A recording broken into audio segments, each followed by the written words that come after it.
Inscrit au sol, le niveau atteint par la tête sur ce passage à gué de Villelongue de la Salanque, du jamais vu.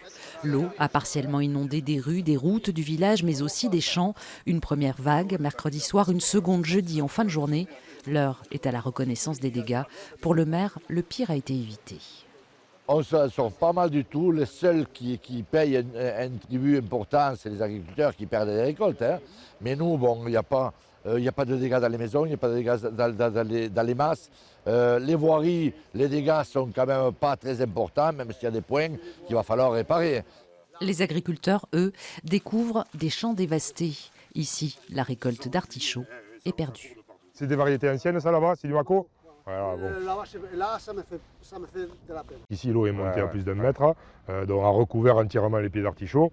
Bon, évidemment, avec ça, ils emmènent toutes les alluvions qui sont présentes dans la rivière et donc elles viennent se déposer dans les pieds d'artichaut, ce qui va les asphyxier totalement, voire même d'ailleurs aussi déstructurer la structure même de la terre, de notre terre.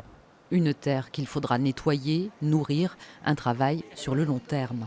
L'eau n'a pas non plus épargné les cultures sous serre, des jours de travail engloutis par les eaux. Il est arrivé donc à peu près 30-40 cm. Ce qui fait que toute la plante, les pommes de terre, regardez toute la salade, tout est parti, quoi. Je venais de planter juste 3 jours avant. C'est dur, sachant que bon, c'est dur, voilà.